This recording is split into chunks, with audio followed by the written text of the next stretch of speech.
Shares एक बड़ी सी company के बड़े से कैपिटल का छोटा सा हिस्सा शेयर, जिसके बारे में हमने पिछले सेशन में बात किया था। और आज हम बात करने वाले हैं टाइप्स ऑफ शेयर्स की। तो जो कंपनी इशू करती है, तो there are basically two types of shares, preference shares and equity shares. तो आज हम समझने वाले हैं कि इन दोनों शेयर्स का मीनिंग क्या है, इनमें क्या डिफरेंसेस है और इनके क्या क्या टाइप्स हैं। तो सबसे पहले हम बात करते हैं प्रेफरेंस शेयर्स के बारे में। तो प्रेफरेंस शेयर्स को हम हिंदी में पूर्वाधिकार अंश कहते हैं। तो पूर्वाधिकार अंश, जैसा कि नाम से ही समझ आ रहा है कि जो पूर्वाधिकार शब्द है ये दो अलग अलग शब्दों के मेल से बना है। पूर्व प्लस अधिकार। पूर्व मतलब पहला और अधिकार मतलब राइट होता है। तो पहला अधिकार, तो क्या मतलब है इस पहले अधिकार का? तो पहले अधिकार का मतलब है, आपको ये पता होगा कि जो शेयर होल्डर्स होते हैं उनको at the end of the year company जो है डिविडेंड देती है। अब डिविडेंड का क्या मतलब है? डिविडेंड को हिंदी में हम लाभांश कहते हैं। लाभांश यानी कि लाभ जोड़ अंश। लाभ का मतलब प्रॉफिट और अंश का मतलब शेयर, यानी कि शेयर ऑफ प्रॉफिट। तो at the end of the year company जो है अपने हर एक शेयर होल्डर को लाभ में कुछ हिस्सा देती है। तो वो इक्विटी शेयर होल्डर्स को भी मिलता है और प्रेफरेंस शेयर होल्डर्स को भी मिलता है। बट जो प्रेफरेंस शेयर होल्डर्स होते हैं उनको कंपनी को होने वाले लाभ को लेने का पहला अधिकार दिया जाता है। पहले प्रेफरेंस शेयर होल्डर्स को दिया जाएगा लाभ, और अगर कुछ बच जाता है तो इक्विटी शेयर को मिलेगा, या जितना बचता है उतना मिलेगा। तो इसे क्लियर हो गया कि preference shareholders are those shareholders which have right to achieve firstly amount of profit of the company. अब अगर हम बात करें इसके दूसरे टाइप के बारे में, इक्विटी शेयर्स के बारे में, तो equity shares are those shares which are not preference. मतलब समता अंशधारी वे अंश होते हैं जो पूर्वाधिकार अंश नहीं होते। तो सिंपल सा मीनिंग है। अब हम बात करते हैं प्रेफरेंस शेयर होल्डर्स के टाइप्स के बारे में। तो सबसे पहले cumulative preference shares and non cumulative preference shares. इसे हम हिंदी में संचयी पूर्वाधिकार अंश तथा असंचयी पूर्वाधिकार अंश कहते हैं। तो इन दोनों में क्या डिफरेंस है और ये क्या होते हैं? तो इसे हम एक एग्जाम्पल से समझते हैं। सपोज करो कि किसी कंपनी में प्रेफरेंस शेयर होल्डर्स जो है उनका अमाउंट है 1 लाख रुपीज और उनको 10% के दर पे डिविडेंड दिया जाना है बाय द कंपनी। तो 1 लाख का 10% अगर हम निकालते हैं तो वो 10,000 अमाउंट आएगा, और 10,000 के बराबर का डिविडेंड जो है प्रेफरेंस शेयर होल्डर्स को मिलनी चाहिए। लेकिन किसी वर्ष मानो कि कंपनी को प्रॉफिट जो है वो कम हुआ, इस वजह से प्रेफरेंस शेयर होल्डर्स को इंस्टीड ऑफ 10,000 8,000 रुपीज ही मिल पाया। तो 2,000 रुपए की कमी हो गई।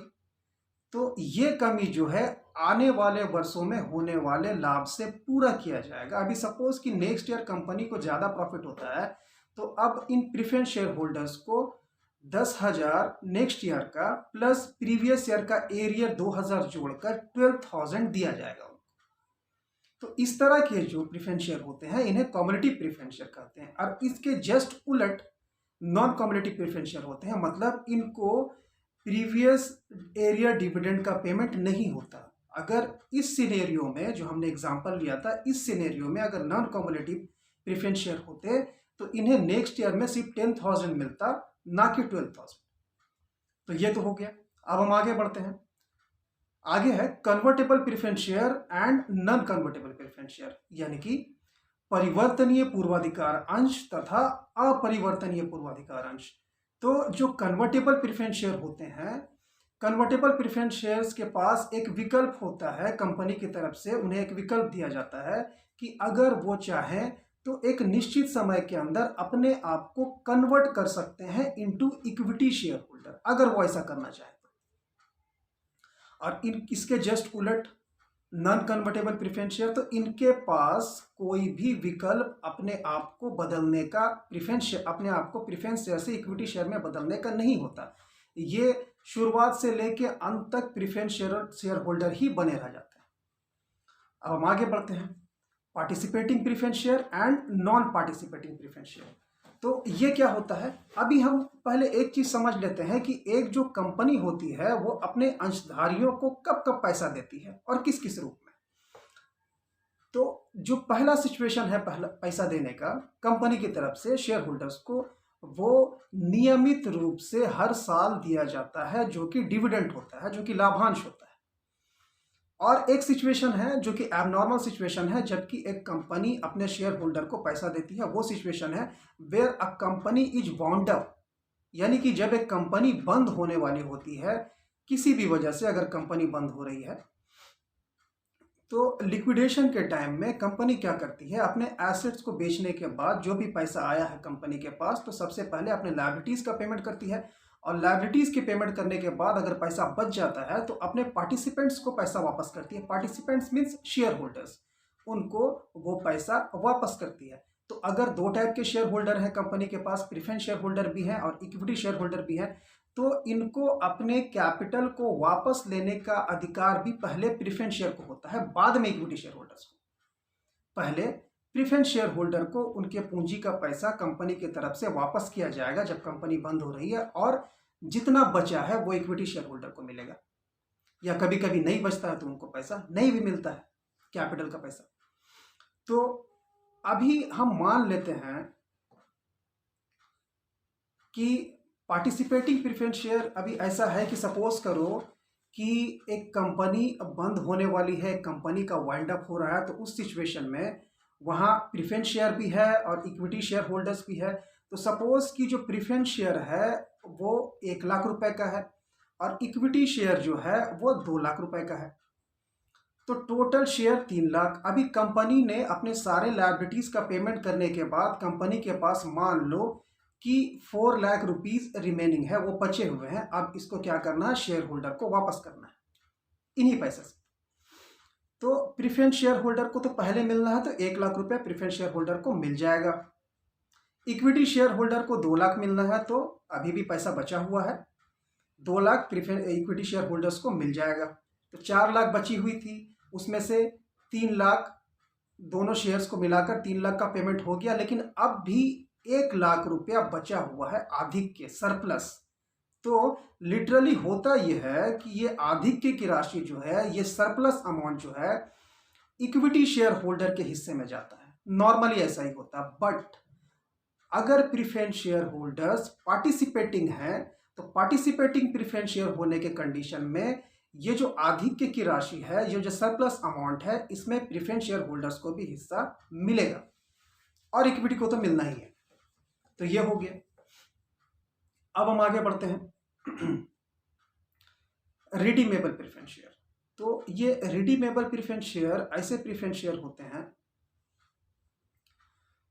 जिनको एक निश्चित समय के बाद पैसा वापस कर दिया जाता है उनके कैपिटल का। तो ऐसे शेयर को हम रिडीमेबल प्रेफरेंस शेयर्स कहते हैं। शोधनीय पूर्वाधिकार अंश, यानी कि ऐसे पूर्वाधिकार अंश जिसका शोधन हो जाना है, शोधन यानी कि भुगतान, उनके पैसे की वापसी वो हो जाना है after a certain time of period, एक निश्चित समय अंतराल के बाद। आगे बढ़ते हैं। और जो एक टाइप है प्रेफरेंस शेयर का, वो है गारंटीड प्रेफरेंस शेयर, यानी ये ऐसे प्रेफरेंस शेयर होते हैं जिन्हें लाभ की गारंटी होती है। अब वो गारंटी किस तरह की होती है, आपने बहुत सारा शेयर का क्वेश्चंस बनाया होगा, तो आपने प्रेफरेंस शेयर भी देखा होगा, इक्विटी शेयर भी देखा होगा। तो अक्सर जो है प्रेफरेंस शेयर के साथ एक परसेंटेज जुड़ा होता है, 9% प्रेफरेंस शेयर या 10% प्रेफरेंस शेयर। तो अभी सपोज करो कि प्रेफरेंस शेयर का जो अमाउंट है वो 1 लाख का है और वो 10% प्रेफरेंस शेयर्स हैं। तो 1 लाख का 10% निकाला जाए तो 10,000 जो है ये डिविडेंड होगा। तो ये गारंटी होती है। अगर गारंटीड प्रेफरेंस शेयर है तो इनको 10,000 अमाउंट के बराबर डिविडेंड मिलने की गारंटी होगी कंपनी की तरफ से, प्रमोटर्स की तरफ से। और अगर कंपनी को किसी साल प्रॉफिट कम भी होता है तो इनको 10,000 के बराबर लाभांश देना पड़ेगा, ये कंपनी की जिम्मेदारी है। इसीलिए कंपनी जो है डिविडेंड इक्वलाइजेशन फंड भी रखती है। तो ये तो हो गया प्रेफरेंस शेयर के टाइप्स के बारे में। होप कि आपको ये सेशन समझ आया होगा। तो टाइप कितने हो गए गाइज यहाँ प्रेफरेंस शेयर्स के, एक बार हम वापस से रिपीट कर लेते हैं। Cumulative preference shares, non cumulative preference shares, convertible preference shares, non convertible preference shares, participating preference shares, non participating preference shares, redeemable preference shares and guaranteed preference shares. तो ये प्रेफरेंस शेयर्स के types हैं। और अगर हम equity share की बात करें तो इक्विटी शेयर का कोई टाइप नहीं होता, वो अपने आप में एक ही होता है। तो उम्मीद है आपको ये सेशन समझ में आया होगा, और हमारा जो अगला सेशन होगा तो वो शेयर कैपिटल के टाइप्स के बारे में होगा। वो हम अगले सेशन में उसके बारे में बात करेंगे। तो आपको आज के सेशन से रिलेटेड अगर कोई भी डाउट है, कोई भी क्वेरी है, तो आप प्लीज़ कमेंट सेक्शन में आकर अपनी क्वेरी बताएं। और अगर किसी टॉपिक में वीडियो आप चाहते हो तो आप कमेंट सेक्शन में आकर आप बताएं, आपके डिमांड के according video as soon as possible बनाया जाए। तो बने रहें हमारे साथ, लाइक करें, सब्सक्राइब करें और ज़्यादा से ज़्यादा शेयर करें। Thank you.